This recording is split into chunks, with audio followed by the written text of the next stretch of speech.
I'm live. Perfect. All right. So, welcome back. It's been Welcome back. It's been a long off season. it has been a long off season. We got a lot of stuff to talk about, a lot of stuff to kick away, but first and foremost, how was your off season? It was good. I want to say thank you to you for is this third or fourth year? I think it's might be fourth, but I think it's the third annual Father's Day gift that you've given me for a trip to a Seahawks game with you. And this year, very much surprised with you, surprising me with the tickets to opening night in Seattle when they hang the banner and we watch them play the Patriots for a rematch. Yes, that will be a blast. That will be very fun. Yeah, this one this one was a whole lot different than what the other ones have been. Typically, it's the Niners game in SoFi or in Levi, but this one will be in Seattle. It'll be fun. Was the first because the first one was Thanksgiving, correct? Yes, and we got banged, unfortunately, by the Niners. Yes, Nate, I know we're gonna hear a comment. We are only a minute and 20 seconds in, but I already know Nate's smiling right now. Exactly. Well, actually, so this is the fourth year then, because it was that one, and then it was the Bills, Oh, I forgot about the Bills game. Yes, which we got yeah, our we got ridiculous destroyed Bills, there too, and we got the Rams last year, and we and we lost. lost. So we just What haven't. the Oh nah. three? Yeah.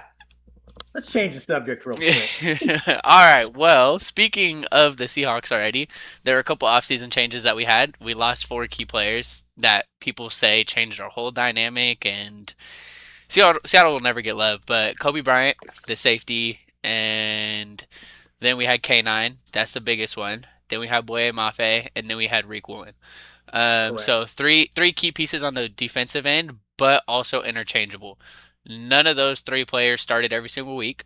Reek got benched for a week, I believe, maybe two, and then you had Kobe Bryant, who was my favorite player that we lost, surprisingly, but he's interchangeable. Picked up Bud Clark in the draft. We lost Boye Mafe. We were able to pick up a couple key pieces.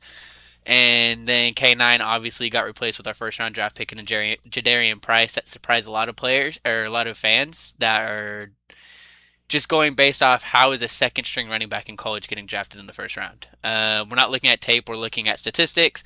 And by statistics, I just mean like he didn't get many opportunities, and that's because you're behind Jeremiah Love, who's going to be a top prospect in the league for years to come. If Arizona can get the ball past the 50-yard line. True, true. So the Kobe Bryant one, uh, yes, that was one of the guys I didn't want to lose. Uh, I really didn't want to lose any of them except for K9. And K9, the only reason I didn't mind losing him is the $15 million cap hit that came with him.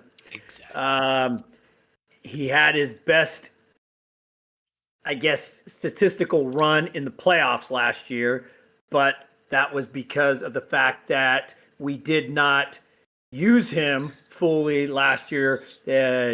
Kubiak finally went to a split, and there was times that he looked better. There was times that Charbonnet looked better. Charbonnet unfortunately got hurt in the divisional game against the Niners, and that kind of sealed K9's, I guess, future with us because he was given a workload in the playoffs and he really earned a long term contract off of those games. But being a Seattle fan like you and I, um, unfortunately, we saw the first full 4 years of his career where if he tried to be the bell cow, he was injured. Foot injuries, groin injuries, core injuries, just a lot of injuries. And he didn't miss a whole lot of time, but he didn't practice a lot. And then you kind of just, if you tried to carry the load with him, it seems like something would pop up each week. The Kobe Bryant one, when he was drafted as a cornerback, then turned into a safety and really excelled as a safety. Bud Clark, who you mentioned, I think he was kind of drafted to replace that. And it's kind of, if you look at our draft, Price to replace K9, Bud Clark to replace him, Neal to replace Tariq Woolen, and then we brought in Fowler to kind of replace the Boye Mafe. Then we extended Hall before we brought in Fowler, but roundabout way, those four people were replaced. Like you mentioned, a lot of people thought, well, we lost a lot of key starters. We were returning 22 starters out of 24 because Mafe was not a true starter. And then Bryant was kind of a starter, but then he kind of got replaced by Ty Okada.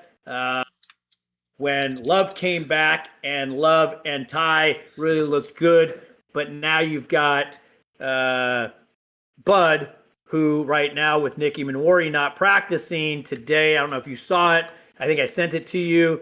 Bud Clark was playing the role of Nick, and so if you can get a guy to be a poor man's version of Nick, then also replace Kobe Bryant, I don't see how that hurts our defense.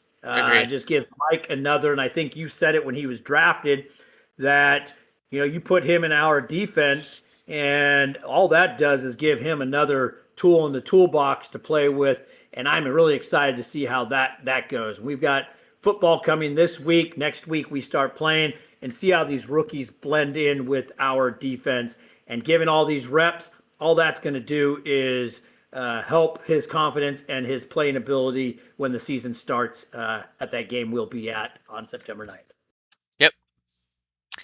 Absolutely. Well, now that that's... Yeah, go ahead. Well, now that that's done, what are we doing today? Well, we're going to have division winners for us, as well as 3-round... Would you like to do a mock draft? And then as it goes, we can talk about players that we think aren't going to be able to perform? Sure. Do you want to... Okay, since you just threw the mock draft as a curveball. Correct. Do you want to do a first-round mock draft? And if so, do you want to... what are the settings going to be? It's going to be our family league, so it's going to be... It is going to be 2 quarterbacks. Yes, 2 quarterbacks, and then PPR with that super points per carry for the running backs. We're not tight end premium. Actually, sorry, I just didn't want to. Don't know if I can even get into that. Yeah, you want? You know what? Let's just do. Let's do the mock draft later. Yeah, let's do that so we can be prepared for that. Yeah. Not to change what you tried to throw out, because I do like the idea of a mock draft. Maybe we'll get Ian and Oscar, or Ian and someone, or anybody from the league on here for the next one. Do it next week, because we have our draft coming up on Friday night. We can do a recap of the draft and do a mock draft and then do a recap of it and kind of compare the two. Perfect. So, okay. To go back to what we were saying then, rather than throwing that curveball in, we're going to go first 3 rounds, and then we're going to talk about players that we think may be too high, that their ADP shouldn't be where they're at, or they're not going to be able to perform to where their ADP is. And then after we're done with that, we're going to get into the division, who we think are going to win the division, and some divisions, if we think there's a toss-up between 2, we'll talk about 2. If we think there's going to be a clear winner, we'll talk about that clear winner, and just go into specifics with those. And I'm going to say this real quick. I don't know if there's many clear winners this year. I don't think so. We'll get into that more. Yes. So, would you like to start off with your first player within the first 3 rounds that you don't think will perform to ADP? Okay. So I've got one in the first round. Off some previous conversations, I don't think we're going to have the same person. So I will go first, and I'll tell you why. CMC, ADP 6 overall. I do not think, I can't say that he's going to be a bust, but I'm going to say that there's a high likelihood that he will be a bust. And the reason for that, or with that said, I won't take him at an ADP of 6. Great player, had a great season last year. But here's my reasons. It's an aging offense. Yep. Their injuries are already piling up. 2025, he had 311 carries and 102 receptions. That's 413 total touches. 30 years old. If Shanahan concussions carry over, and Shanahan isn't calling the plays at the beginning of the season, that's going to hurt CMC. CMC's already dealing with Mike Evans with a quad injury. Kittle coming back from an Achilles. Is it Stribling? Is that how you say it? Deshaun, yeah. I don't remember what his injury is, but he's missing time. They just signed Deebo Samuel off the street, and Deebo, they're saying he's going to, because when he was there before, he was a receiver, he was a running back, he also wants to return kicks. Pearsall, they put on the IR, so he's not going to play this year. Just a lot of injuries already piling up. And I believe the pads just came on for the first time with them a day or two ago. What are your thoughts on CMC? I don't think he has anything below an RB4 when staying healthy. So I don't think it matters who's calling. I don't think. Sorry. I don't think it matters who's calling plays. In my opinion, my number one thing with CMC is just his health. If he plays, he's going to perform to that ADP, in my opinion. If he doesn't play, obviously he's not going to perform. But whenever he's on the field, he's just RB4, RB3, RB2, RB1, statistically. And then the years that he's not, he is just, it's awful. Like, you're not even going to get close to what you just paid for him. So, I do understand the concern with Shanahan, especially due to that car accident he was into, unfortunately. But at the same time, with that, I think he's coach. I don't think he needs a specific play caller. Obviously, Shanahan's a good play caller, but at the same time, Shanahan doesn't run him much. He's mostly a pass catching back. Purdy, again, y'all know my stance on Purdy. He's not an accurate downfield thrower. He's not. So those dink and dunks to Kittle, who's coming off an Achilles injury, who may start a little bit later, as in like not be 100% throughout the first half of the season. Who else is going for those short ones? Ricky Pearsall? Well, he's not playing all year. Deshaun Stribling, he's more of like a middle of the field and further type of threat. And then Yak, like the yards after catch, that's what he specializes in. Deebo can get those dink and dunks, but how many screen plays are you gonna drop for Deebo? And then you have Mike Evans. He's never been next to the line of scrimmage. He's not. He's a field stretcher. He'll do that work for the offense, stretch them out. But CMC is now the one that receives all those dink and dunk passes. So I think as long as CMC can stay healthy, he will be a top 3 running back, in my opinion. He's just so good. So now, good. Throw in, is it Crawling or Callings? How do you say his last name? Callings, however you pronounce it. He's the only one I really haven't heard anything about, so I don't know if that's because he hasn't been injured or he just hasn't done anything in practice. Then you throw in Christian Kirk, who's also dealing with injuries, who's... I don't think he makes the lineup. Yeah, I don't, yeah. I mean the roster, sorry. With all those wide receiver injuries, my other concern is, do you crowd the box knowing that you have to stop CMC? CMC had 65, and the only reason I know this is because of another running back that I'm going to talk about later as a potential bust, or maybe not a bust, but just suffering. He had 65 slot. He lined up in the slot 65 times. You're going to need that, but there's really no other running back. They just signed Khalil Herbert yesterday off the street. because Black and James are dealing with injuries also. Kalen Black got hurt too? Yes. So it's a ton of injuries, and it's really CMC and only CMC until Kittle comes back and Evans can stay healthy or Debo can produce. They might as well just sign Keenan Allen also. Yep. I want Keenan to end up in Washington. Or somewhere. Diggs. I want Keenan or Diggs to end up in Washington. I know one of those two. I think they need Diggs in Washington, and I think they need Keenan more of like Indianapolis. I'll wait to put my comments on that comment. So, who's your first round? My first round that I don't think will perform to ADP, which may come to a surprise to some people, Jettas. The reason because of this is I think Jay Jettas. Oh, okay. Justin Jefferson. So I think he is the most talented wide receiver in the NFL. Don't get me wrong. But at the same time, their offense doesn't project to be a crazy high offense. I think they're middle of the pack. And when you're middle of the pack, if you're a top 5 offense, you have a 90, and you're the wide receiver 1 on a top 5 offense projection, you have a 94% chance to be top 36. You have a 75% chance to be top 24. You have a 60% chance to be top 12, 35% chance to be top 6, and 20% chance to be top 3 wide receiver on the season.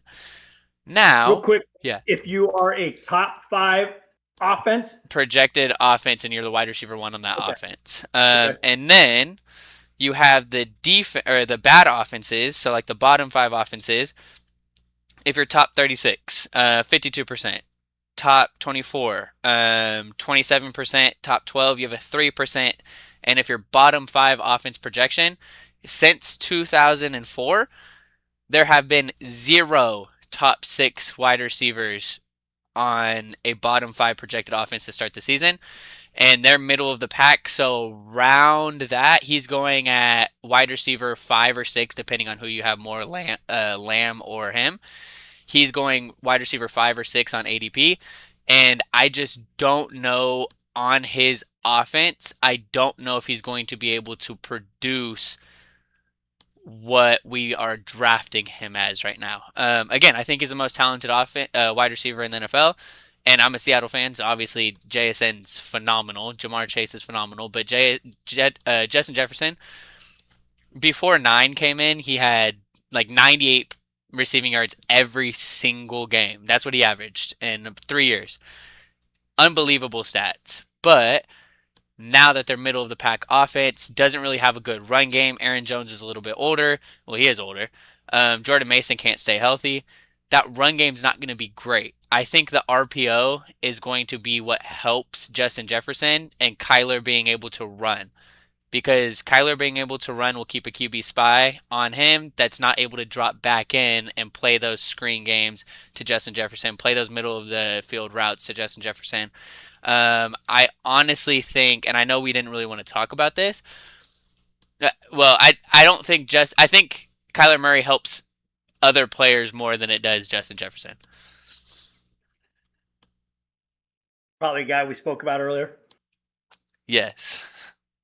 Yeah, you guys will find out about that on the next video. Okay, so if the Vikings are doing bad, trade deadline comes, think there's a chance he gets moved. Because if they end up in the middle of the pack, they're not getting their QB of the future. Correct. They're not going to pay Edison, and they're not going to pay Jefferson. You can't pay both wide receivers. Cannot. Jefferson, as you said, is one of the best. You can get a huge return. You can. Absolutely, there was talk on the offseason that possibly move him to the Raiders. That was just talk. Yeah. I don't know how factual that is. But if the Raiders make that step, and I'm just going to use the Raiders because that's the only team I've read, really. Could you imagine him with Brock Bowers Fernando Mendoza, and Genty. And his boy Jalen Naylor. Yes. Well, yeah. That would be crazy. And then potentially there's still, but this year, who knows? What's his face? Jeremiah Smith with Jettas and then Bowers. But you're probably not going to be able to keep that first if you trade for Justin Jefferson. Correct. That's the only thing. But if you're able to keep that first, and if you're trading Justin for Justin Jefferson, you're really not. You're looking at your team thinking, okay, we're not going to be an early pick next year. correct. If you're being a bad pick, you're not wasting draft capital for him. Absolutely. So it really comes down to how Kirk Cousins plays. If he plays for the whole season. The talk is they want him to play all season. He's the 1 overall pick. Kubiak, I think, will approach it differently.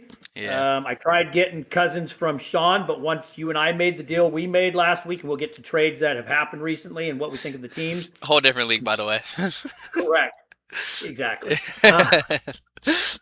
Yeah, I was actually thinking that's the league we were talking about for a second.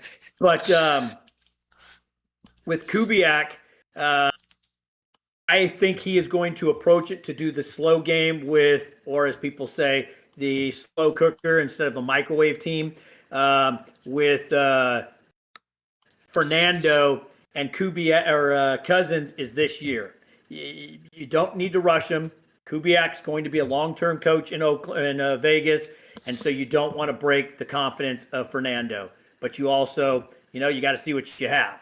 Because you got that 5th-year option that you need to know what you're working with. But that's getting ahead of ourselves. Absolutely. Before we keep going, I have someone in the comment section asking a question. Would you keep Tony Pollard or George Kittle? Personally, not knowing roster construction, not knowing which draft spots that you drafted them at last year, I would still take Kittle because I feel like Kittle and Pollard were kind of going around the same spot. And keeping Pollard at that middle range, you can probably get a Rico Dowdle. You can probably get a Jalen Warren at that middle range that Tony Pollard's going. And I'm super high on Nicholas Singleton that's coming out of Penn State that I think will take Tony Pollard's role.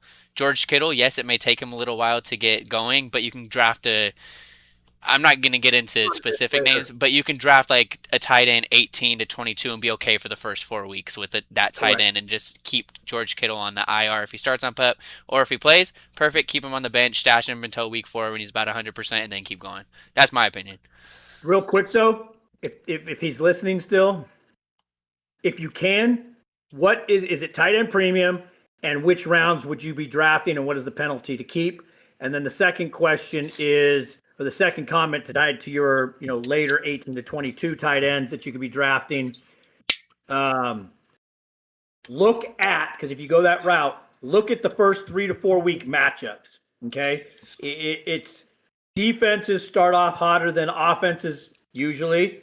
So look at the matchups and look at kind of how they did last year versus tight ends. So just keep those things in mind. But if you can, answer or let us know which rounds you drafted each of them in. If I remember correctly, I think the Titans start off against the Jets, but I could be completely wrong. Okay. No, I think you're all right because they were talking about that's where Robert Saleh was from. Yes. I think you're right.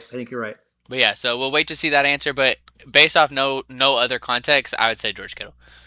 Yes. Perfect. So your second player. Now you do your second. You want me to do mine first? All right. The one that I'm gonna go with first is, and this is sleeper ADP because we will be using sleeper this year. Jeremiah Love, just flat out. The reason being, Tyler Algier gets signed to a 3-year contract. It's not crazy amount of money, but it's 3 years, and I think it was $14 million a year. I think maybe $14 million total. I don't remember what the contract, construction was, but Tyler Algier gets signed. Okay, then they go top 5 draft capital. Well, oh my goodness, yes, top 5 draft capital with Jeremiah Love, and yeah, 2 year, $12 million. 2 year, $12 million total. $8 million in total guarantee, so it's really a 1 year deal. Yeah, so it really is a 1 year deal. So But they still went out and paid Tyler Algier. With that Correct. being said, they're also projected to be the second worst offense. And that right there, you do not want a running back in that offense. People were drafting Ashton Genty last season with the first round pick, second round pick on that 1-2 turn. Yep. I was not a fan of that. I wasn't because of the fact that I knew that offense was not going to be good. Their offensive line isn't great. We look at this year, same exact situation. Thankfully, people are learning. Not thankfully, because I wish my teammates would or my league mates would draft him a little bit earlier. But Jeremiah Love is going at that 2-3 turn, middle of the second, maybe beginning of the third. I have him in my second round ADP, but he is not going to produce in the second round over other players that you could be drafting around him. In my opinion, just the offense will not allow him to because I don't think that offense is going to score many touchdowns. And when they do, it's going to be players that are not in that running back position.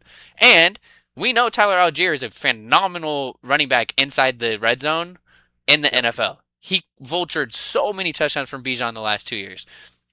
Now, why are we going to expect something different? Obviously, yes, they just spent fifth overall draft capital on third overall. Perfect, thank you on Jeremiah Love, but I just don't see it panning out this season. Love is a dynasty player. Yes, He's not a redraft running back this year. I had him. I was viewing him as a third round. So yes, we agree that he's going to be a bust. you had him on the third. Yes. Okay. You covered a lot of the reasons why. New coaching staff. You've got you got Michael Wilson and you have Marvin Harrison Jr.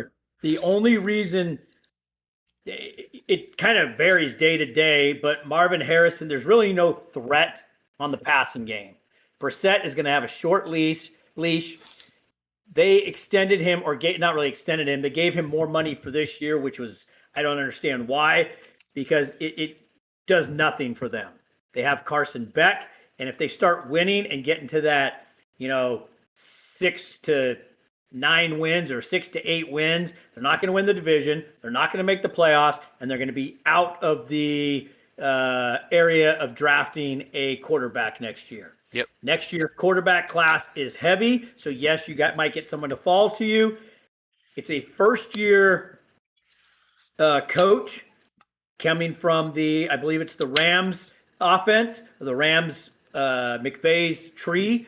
So he's going to enter that as this year right now is a tryout period to see what kind of players you have. Brissett is not your answer. He's really not even the question. But let's go pay him $15 million a year, huh? Yeah, with a potential, I think it was 22. Yeah, insane. And because he wanted QB1 money, so I understand. But okay, whatever. Go to Beck. Go to what's the other quarterback? Yeah, Gardner. And so it's like they're wasting their money on him. But yes, you've got a minimum, but that's another conversation. You got a minimum amount of money cash you need to spend each year. And yes, I guess if you have to give it to him, you have to give it to him. Just a good faith measure for the players. But Love was definitely a third round bust for me. Are you done with Love? Yeah. Real quick. Sorry, he just responded. He's not sure of the keeper values he or she is not sure of the keeper values at the moment. But they traded their first, second, and third last year. Although they have Josh Allen, Breece Hall, Josh Allen, Breece Hall, Kenneth Walker, Bucky Irving, AJ Brown, Rashee Rice, and George Kittle as his keepers. With that right there, I'm 1,000% taking George Kittle over Pollard. I wouldn't even think about it. Exactly. Yeah, so we both agreed that you would keep. Yeah, go ahead. Ask this person. They can hear you. Yeah. So asking. When is the deadline to let them know? If you can flip a Pollard and another running back, so a 2-for-1, someone that needs running backs, try to flip Pollard and another, like Hall maybe, and see if you can upgrade above Hall, because you're already getting ready to cut Pollard. If you can do a 2-for-1 on a running back and get a little bit of an upgrade over Hall, now you're ahead of the game already. Agreed. I'm not 100% sure how keeper leagues work, but I'm not sure Neither if am you're I. able to make trades prior to the Some you draft. can, some you can't. Okay, got you. So yeah, let us know. But that's a great idea. If you're especially if you're thinking about cutting Pollard already, if it allows it. I traded Quentin Johnson for Kenneth Walker, and I traded Pickens for AJ Brown last year. Wow, that's phenomenal. So yeah, those are great keeps because K9 on that Chiefs offense is going to be a whole lot better than as On the long as he can Seahawks. stay healthy. Yeah, on the Seahawks. And he also stays out of the doghouse. I don't know if you saw, he was reprimanded by Andy Reid. Did you see Yeah. that? Yep. So yeah, no, I mean I love those. Your roster construction already. I know it sounds like you don't have your first, second, or third round pick to start this year, which I would then. There's no trading in this league prior to the draft. Yeah, so I'm still going Kittle, but you don't have your first 3 round picks. But then you can grab players such as like those wide receiver twos on teams The that Dowdle, you'll the be Jonathan Brooks a little exactly bit wide later. receiver twos, RB twos that you'll be able to get in those fourth, fifth rounds of a keeper league. Thanks for the Correct. feedback, fellas. I appreciate it. Of course, thank you for asking. We appreciate it. We appreciate it. Exactly. Thank you. I love the conversation and the back and forth. Absolutely. So your second round ADP player that will not provide for us. So, HN. And the reason I say that, new offense, Bobby Slowick, the old Houston OC, okay? Here's where the HN lined up in the slot last year 106 times. 65 was the second most. That was CMC. Willis has thrown 155 passes, 105 completions. There's no true wide receiver one. So it's a slower paced game. With Tua, 36 games, HN has 5.3 targets per game. Without Tua, in 8 games, 2.5 targets. Big drop off. You're a huge Devon Achane fan, and you know when he doesn't have Tua, well, he's lost Tua. So the question is going to be, is Malik Willis historically does not check down? He's a go to that first target. If it's not there, run. Yeah. So the Dolphins are most likely going to be, what am I saying? They're going to be tanking for the future as it gets later in the season. You got to see what Ollie Gordon is. You just put a lot of money into HN. If for some reason the team isn't performing, he's dealing with an injury or something like that, they're not going to bring him back later in the season. So they need to make sure that, like I said, with Bobby Slowick being the OC, you saw what he did with Joe Mixon. Was it Joe? Yeah, Joe Mixon. No, not Joe Mixon. Yeah, he had Joe Was Mixon. it Joe Mixon? Yeah. Well, no, because where did he come from there before that? Mixon? The Bengals? Yeah. Yeah, so from the Bengals. So I think he missed Slowick. Who was the running back before Mixon? I'm drawing a blank. Foster's the first one that pops in. But I know it wasn't Foster. You're thinking Arian Foster? Yeah. Oh, wow. No, because Nick Chubb's from Cleveland. So whoever the running back was, and then you saw Stroud kind of fall off. Bobby Slowick gets fired. The one plus with HN and Slowick is Slowick was not the OC. He is now the OC. He was kept on, so he's got the familiarity with HN. But I just don't like the fact that they don't have a true one.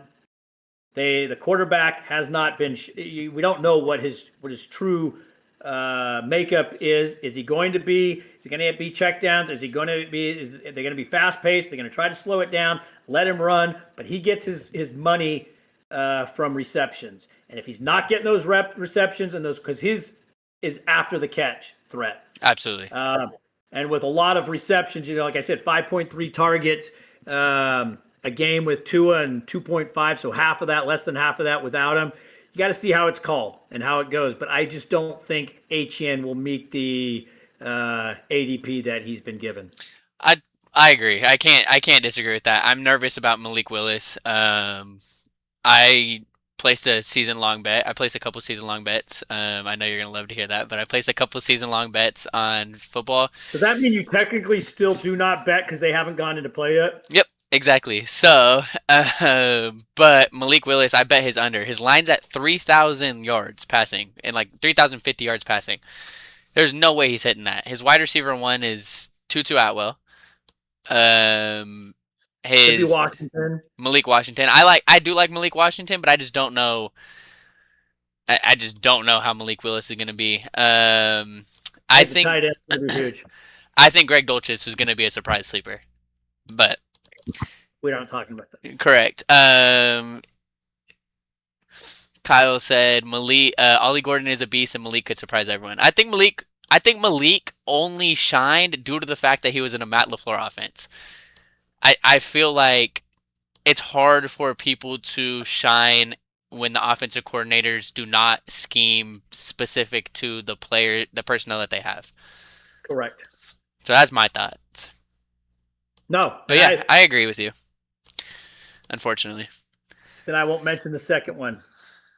Third round. Do you have a third rounder? The third rounder for me is, for some reason, Bucky's involved in the third round on sleeper ADP. I don't see him as a third round player, so I'll go with somebody else. And that somebody else to me is just going to be You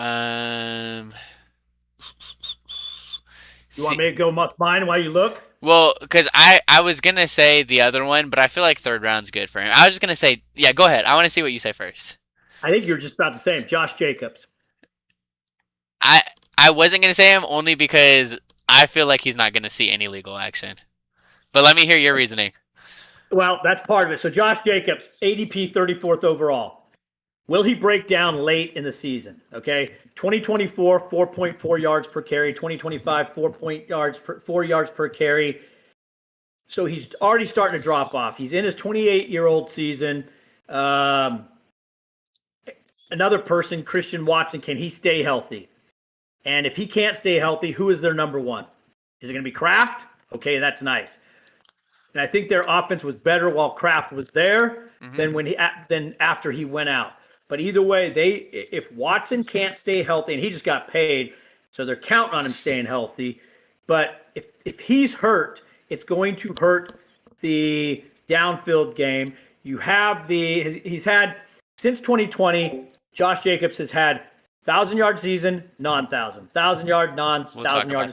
This is the year for his 1,000 yards. He had 900 something last year, and I don't think he finished the season healthy. But he's supposed to get over 1,000 yards this year, so let's see. But he's going to have to do better than 4 yards per carry. And if for any reason he does miss time with that domestic violence charge, which is still open, I think we're past the time where 2026 Roger Goodell would put a suspension on him. Usually if it's going to be done, it's going to be done by the end of preseason. But I still don't think that they're going to give him anything this year because it's still open, and they usually wait until after all the legal stuff is done. So, but with the 4.4 and 24 and the 4 yards per carry in 25, he's already starting to decline. He had a nicer one in 2023, but it was like 3.9 in 2022. So he's been right around 4 yards per carry. And there's been a lot of hype around Marshawn Lloyd. And it's gonna be really unfortunate if his laptop just died. You there? Yes. Yeah. I don't know what just happened. So I don't know if you heard me, but if he can stay healthy, Marshawn Lloyd can become a thorn in his side. They like him. They, drafted him semi-early. I think it was a day 2 pick. But Jacobs is starting to break down is the main thing. Can he stay healthy the entire season? Agreed. Yeah. I mean, the biggest thing, like you said, is the health and being on the field. If those charges do happen and he misses 4 weeks or whatever, which I don't think he will because it's already so close to the season, but who knows? I just feel like Jacobs, that offense is going to be so good. So I'm not too worried on Jacobs, but I do understand your concern with Marshawn Lloyd. I just don't know if Marshawn Lloyd can stay on the field either. So He hasn't it, yet. correct, and so that's where I'm like, you know what? Give me Jacobs. I know he's going to be a bell cow. If he may not average a lot of points, but he's going to be a consistent floor. That's where my head's at, and I'm okay with that with a third round pick. What RB do you think he finishes as? I think he's going to finish anywhere between 10 12, and 16. 10 I was gonna and say 12 to 17. yeah. So that's right And around that area. at that ADP, let's look real quick. While Josh Jacobs. you're looking that up, Kyle did mention that Bucky was banged up last year and then that he looked great in his rookie year. Totally agreed. Which is kind of why I was hesitant. And I'm an Oregon Ducks fan too. And I loved him at Oregon, loved him his rookie year, loved him the first 3 weeks of last season. But the only thing that makes me worried is that Rachaad White was still eating into his reps a little bit. Sean Tucker was eating into his reps a little bit, especially in the red zone. The red zone was, I was so irritated owning Bucky last year because Sean Tucker was stealing those red zone rushes. But they just brought in Kenneth Gainwell to replace Rachaad White. Kenneth Gainwell looked very good last year. That's where my concern comes into play for Bucky. That's where I'm at. I love Bucky as a player, but I'm concerned that the team is not going to force feed him. So that's where my head was at with the Bucky pick. But yes, go what with the ADP. So his ADP is 36 overall, so it just makes the third round. And he's RB17. So if you get RB17, 12 to 17 numbers, I mean, he's crushed. It's really, if he stays healthy at the end of the year, Exactly. and if he avoids the charges. Yeah. So The sorry to cut you off. The Gainwell, I was reading today that the Gainwell, he's really not getting many carries. Bucky has looked good with carrying the ball so far in camp. He missed the beginning of it with that shoulder, but now that they are actually in camp, not OTAs and stuff, he's getting the carries. Gainwell's getting some receptions, so it could become a thorn in the side, like third down guy, like Rachaad White was. And then you got Tucker at the goal line still.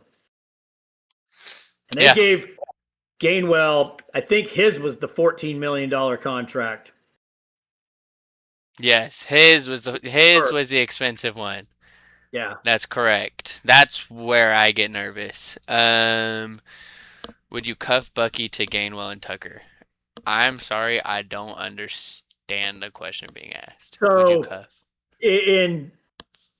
you're going to say like, oh, after I say this. So in our dynasty league, I had Gainwell and Tucker. Mhm. He's asking, I believe, or they're asking, would you carry all three? If it's a dynasty team and you can, sure. On a redraft, it better be a deep roster if you're going to carry three from the same team. Correct. Totally agreed. LOL, did you hear that AJ Brown dislocated his thumb? He dislocated his thumb? Yes, he did. And nice catch. First day of practice, first day of camp, he dislocated his thumb. Didn't miss any time. Okay. Wow, that's actually crazy though. Probably. Whoever's getting this information, Landon, please stop because we have a draft coming up Friday night. Yeah, I actually didn't know that he dislocated his thumb. That's kind of crazy. Something I should definitely know, but I did not know that. You know, this is actually super cool that we have someone in here actually watching us and like talking. I really like that. Well, since we know they have Discord, we got to set them up to be on a call. This person to be on a call with us. Facts. Well, he's not on Discord. He's watching the live stream on YouTube. Okay. Well, they could still jump on it. Fact. Hey, yo. No, but so scored a couple touchdowns. I love that. Yes. So that was. It's already 8:30. Yeah, those were our thirds. So let's go into the divisions. Correct. Start AFC. Yep. AFC East. What you want to do? Like the Bills division? Let's do the Bills division because it's super. I mean, it's not super easy, but I have a great feeling about who I think is going to. Well, like I opened up when you were, I know you're doing something right now, so I'll talk. When we first started, I think there's a lot of first and seconds that are going to be competing. There's not a lot of first, second, and thirds fighting for the division. I think it's pretty clear who the top two teams are in a lot of the divisions. Yeah. So let's start with that one. I appreciate that, Kyle. Thank you. He said he liked and subscribed. Nice. Thank you, sir. But yes, so in that division, Patriots in second. Actually, I'm gonna switch it. I don't know how Sean McDermott's gonna how losing Sean McDermott. I don't know how losing Sean McDermott's gonna be able to play out. I know he wasn't able to get that final stretch, but he was always super good in the regular season. I have the Patriots with that new revamped offense winning the division and the Bills in second. You know, also I'm just a huge Drake May lover, so. Well, so with that said, I'm in agreeing. Patriots and Bills compete. Yep. Okay. It's going to come down to the defense, or if DJ Moore fits right in immediately and gives Allen that true number one that he's been missing. So it opens it up for his run game and Cook's run game. But the Patriots, and we're going to see him in person, it is going to be because their defense was a year sooner than what I think people thought last year. Yes. Drake May got a lot of great experience from last year.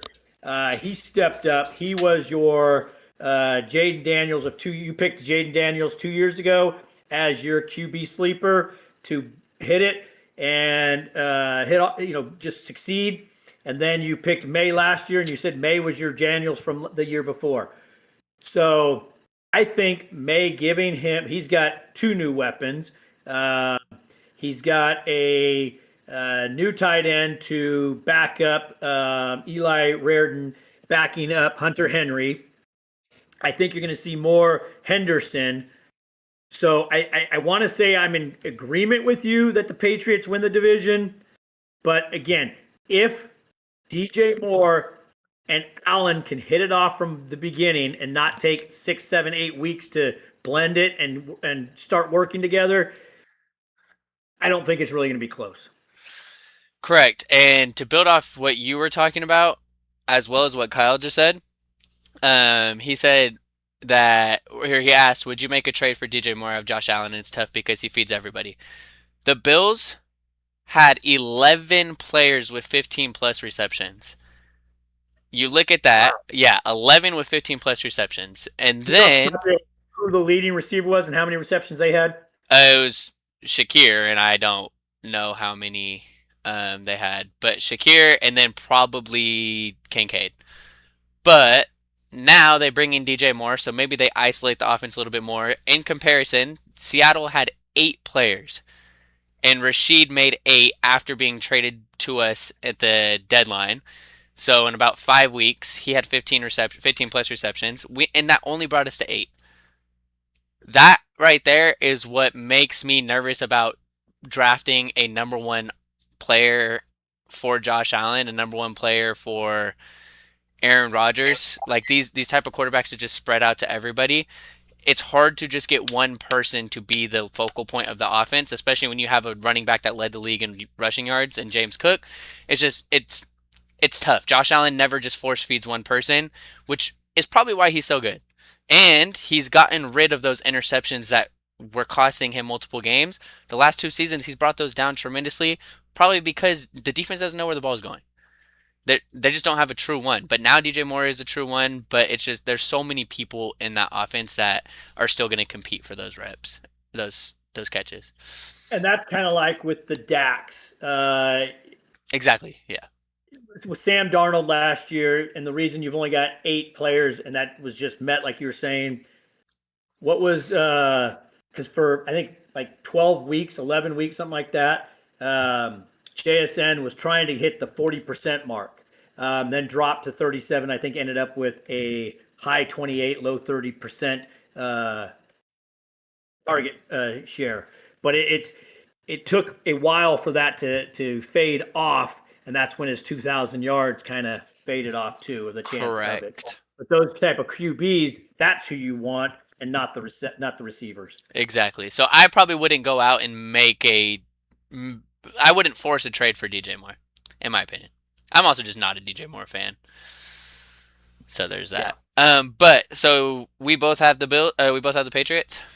Yes. Okay, AFC North. So the Ravens and Bengals. Unless you think the Steelers are going to produce. No, it's Ravens and Bengals, and I think it's which team. The Bengals.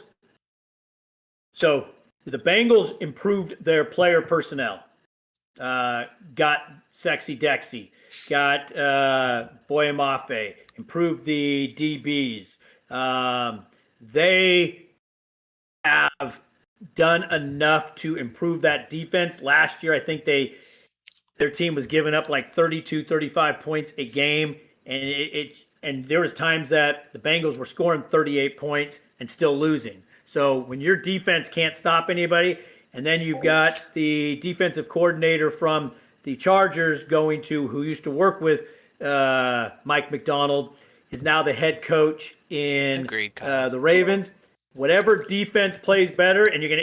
This is kind of a theme that you're going to hear me saying. Out of those two defenses, I think because you're hearing a lot of positive talk with the offense and Lamar Jackson enjoying the new offense there. And a lot of people are saying that. Shoot, now what's their top receiver? Zay. Yeah, Zay Flowers is.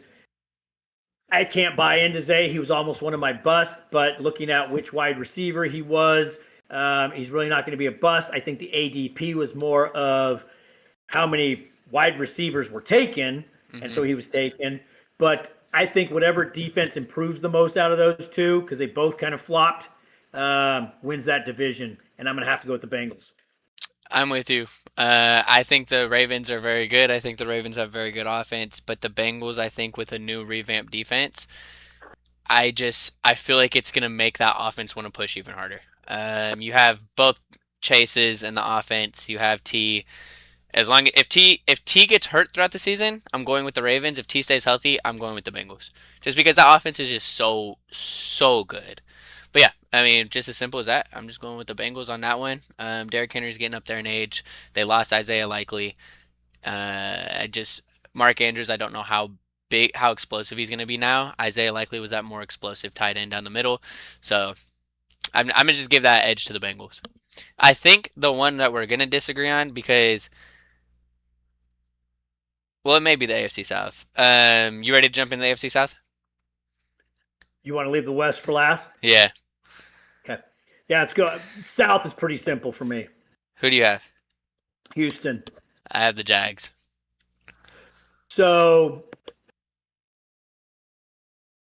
Jags, I believe, are picked, and you probably have this because with your betting, Jags, I believe, are picked as one of the biggest drop-offs.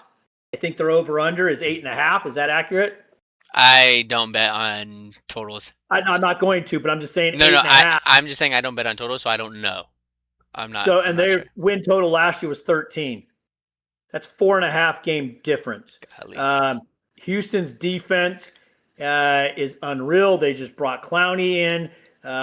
They brought another player in as a D tackle. I can't remember who it is, who off the top of my head. They improved their offensive line a little bit. David Montgomery, I think, is going to be a great running back, and you're going to see him just get carries towards the end of the game because that defense is just going to, unless they're playing Seattle, because they couldn't stop us. But when I think at the end of the games, they're just going to be running that clock out. I totally agree. I totally agree. My biggest thing is I think they split with Houston, and Houston won that division, right? Yes. So, and that's also where my mind comes into play. Houston's gonna have to go against Denver. No, Houston's, wait a minute. The Jags did? I think the Jags did, and I think Yes, because the Jags ended up playing the Bills. Wait, yes, and then the Bills were the two no, seed. Yeah, because the Bills were the 2 seed. Because Denver ended up winning it all. No, the Patriots were the 2 seed. So Houston won it. Houston won the division.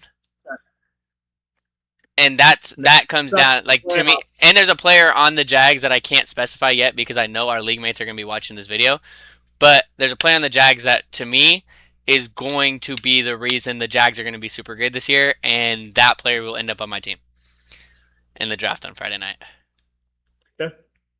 But that's my thing. But yes, completely, it's going to be between those two and Houston's defense. They might have on paper, I think they have the best defense in the league. But as a Seattle fan, our coach is the best defensive-minded coach in the league. So yeah, you just put their two DNs. It just makes it yes, it's so insane. Yeah. Hey, but it didn't. I mean, we turned the ball over 4 times and still won the game. So exactly. I'm not worried. But now AFC West. Everybody but the Raiders has a chance. And I'm honestly going to give it to the Chargers. I think I have the Chargers winning the division. Sorry, Ian, but I think I have the Chargers winning the division. I'm not sure how mobile Bo Nix is going to be. And that's what it comes down to me. Their running backs, I think Jonah Coleman's the best running back on that team, but Dobbins is going to see a lot of carries. RJ Harvey's still there. That's a 3 running back committee. Nobody's really taking the bell cow work, which is okay. But you have the Chargers that bring in Mike McDaniels for the offensive-minded play calling. You're going to get QJ active. You're going to get Trey Harris hopefully active. Hampton's going to be there. You're getting your 2 offensive linemen in Rashawn Slater and Joe Alt back. Justin Herbert's going to be healthy. And that defense is top 15 too, so top 16, top half of the league. Yes, they lost the key coordinator though. Correct. And they didn't even put a wide receiver 1. Oh yeah, Lad McConkey. I forgot about Lad. But yes, and that's the thing. Like they're gonna have so many opportunities to just run out the game and pass the game. That RPO is gonna be phenomenal with that offensive line. So I think that offense is gonna be so fun to watch. Forgot Mitchell. You didn't mention Njoku, Gadsden. I mean, wherever you go. My thing is, and I said this kind of agreeing with you, Denver wins it if Nix holds up. But he needs to be mobile, and he needs to hold up. Agreed. Their defense is great, but when it comes down to those 2 teams playing, Moss is going, and I know Ian's going to, Moss is one of the best guys. Yeah, he's best at getting pass interference calls. He's best at holding. He's best at doing a lot of things because he gets a lot of targets towards him because no one goes to Surtain. Their defensive line, they've got a great pass rush. So we'll see. But it comes down to the Waddle, and I think Sutton now at his age being a 2 and not being the focal point at 1 helps him. Waddle needs to hold up. He could be playing great, and the next thing you do, you look at the sideline, and he's standing on the sideline because he comes off injured all the time, or at least banged up. Nix needs to hold up. Yeah. Nix does not hold up, then Chargers, I think, win that division pretty easily. Agreed. Yeah, so agreed. And then the Chiefs, they're just always somehow okay, besides last year. But I don't think they're going to win the division. I just know that they're somehow going to have an opportunity to halfway through the season. And then the Raiders, that division's so tough. It's the AFC West and NFC West that are just it's But we're not going to compare the Raiders to the Cardinals because that's correct. That's not going to happen. So we have about 5 minutes. Okay. Do you want to save the NFC for the next go around, the next video? Let's do that. Okay, perfect. Well, then we are going to end this here. Thank you to everybody that watched. Thank you to all those that are going to watch. Kyle, thank you for the back and forth. Really enjoyed it. Yes, thank you so much. And he's still in here. His last question was, what are your thoughts on Breece Hall? I heard there's a 3-headed monster going on, but he just got paid and he's still relatively young. I guess it depends on Geno Smith. Totally agreed. I like Breece. He obviously wasn't either of our sleepers, and he's going in the rounds that we talked about. I mean, not sleepers, busts. He's going in the rounds that we talked about. I seeing Geno, I think Geno's going to come back to Seattle Geno form in New York. I do. And I think that's going to help Brees the most. I I don't think Garrett Wilson will be that great, but I think there's another player on that roster that I would love to mention, but I'll wait a little bit. That is going to be that could be very good for this team. I do.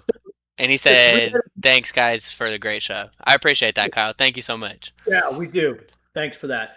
The Brees Hall comments, yes, I've heard. I haven't heard anything about Allen. I heard Braylon's been buns. Yeah, I haven't heard anything. I know he came in thick. I think it was 240 pounds, 235 pounds, something like that. Big boy. So he's coming back from an injury.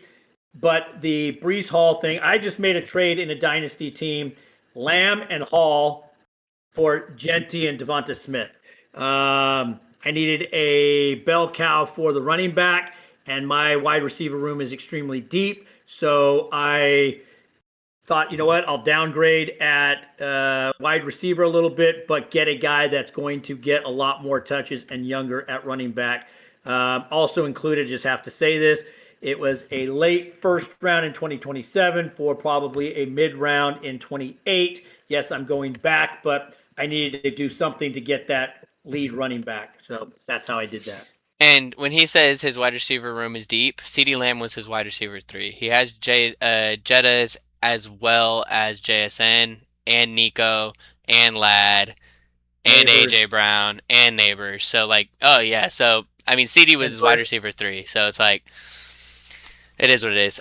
We have one final question coming in right now from somebody new, actually. In Dynasty League, who do you think you could package Mike Evans and DJ Moore for? I know they're aging, but anyone I could target.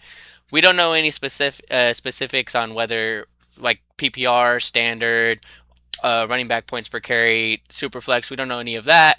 So, Roster makeup. and then Kyle actually responded for us. He said, I'd target the Josh Allen owner. They might want the Bill stack. That's actually exactly where I was headed. I was also going to mention the Brock Purdy owner, just because I feel like if you're able to package those two, having the quarterback of one of those two receivers is going to hopefully push you a little bit more than what a non-stacked roster would have. So I think those two would be good, but you have to find a team that is going to be competing, because not a single team that's not in competition to win the league will be trading for those two players. So you have to find a competing team, and if one of those competing teams has either Josh Allen or Brock Purdy, that would be my route. And then depending on what you need, I would package those two for maybe try to get a pick plus someone young. I'll mention it here just because you asked. I don't think Adonai Mitchell has much dynasty value. I think he can grow into that. I don't think Josh Downs has much dynasty value. I think he can grow into that. I would be looking for those mid to lower wide receivers and then try to get a pick on top of it, or try to get another mid like a Baishal Tutin running back, or like a Jonah Coleman. If you're competing, I feel like you wouldn't ask me to trade Evans and DJ Moore, which is why I'm assuming maybe you're going to be the one that's rebuilding and you have a ton of picks that you've already acquired, which is the reason why I'm trying to target these guys that I think can potentially grow in their values, as well as getting an extra pick for the future. I'm going to throw in some. When he says some of these names, okay, like Coleman or Mitchell, maybe even Downs, don't make that your focal point, though. Correct. Okay. Yeah. Because I know you knew that, but I don't want them to think, why am I going to trade Evans and DJ Moore for those guys? That's lame. Correct. That is your throw in. Okay. And look at players that, okay, they're competing, but they might be a little light at wide receiver.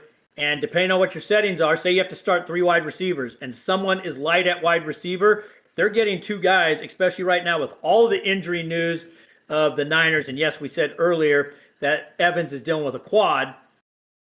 Go to someone that, and try to do this soon, because the quad injury is not really out there loud, being talked about much right now. But shoot them look for someone that is heavy at tight end or heavy at running back where you need, or if you've got a receiver that you think, like Landon's saying, okay, this guy's going to be up and coming, put that as your secondary piece if you can't get a pick, because 27 picks are going to be hard to get. So, and not all picks are created equally. So if you can get someone that is maybe has an extra 28 and you're looking at a team, remember to look at the teams that are bad. But if you're trading to a team and you're giving them Evans and you're giving them more, keep in mind that if their pick looks good right now and you're adding Evans and you're adding more, that pick may not look so good at the end of the season. So you have to look at all of those aspects. But look where they need receivers and you need something else. Try to make, and don't try to throw in 5 players for one, because sometimes those, and don't try to throw in third round picks, because sometimes those offers look better without those bad players and without those low picks. Just a piece of advice. Absolutely. So yeah, hope that helps. He did say, "Gotcha, thanks, guys." So he was aware of what we just talked about. But again, thank you guys so much for watching. I appreciate it. I hope to see you guys next time. We're gonna be doing this weekly now that the season is starting. Which days, we're not 100% sure. Could be Friday nights, could be Saturday nights, Saturday mornings, Sunday mornings. But we will be doing a live stream weekly. We'll try to get on a basis where we do it the same time and same day every week as long as we can. Probably looking at a Tuesday night or a Friday night that we'll be able to do this weekly and keep you guys entertained, keep you guys involved. If you guys want to join in every single once in a while, ask for start sit questions. Obviously, we're not as good as Flock Fantasy. We're not as good as BDG. We're not as good as the fantasy footballers. All of them have been doing this for a while. But we do want to be able to potentially get there in the future. We want to be able to do this as a father and son duo. And then we also have my brother's also in the league that will be joining us periodically throughout the weeks whenever he can. We have a couple league mates that will be joining. It won't just be us two every single time, but this is what we want to build. This is what we want to do. We appreciate you guys. And Kyle ended it with crush your draft on Friday. So, hey, and I know he said that to me and not you. Whatever. So hey, I'm gonna crush it for him. We'll give you guys updates, especially we'll probably do something on Saturday night. Oh wait, no. Yeah. Did you have a dinner or something? No, that was last week. So we'll probably do something Saturday night, and we'll show the drafts. We'll talk about the teams, and we'll talk about the players, roster constructions, how we feel, and we'll go from there. No, but we appreciate you guys so much. Thank you for stopping in. Thank you for asking questions, and I hope you all have a good night.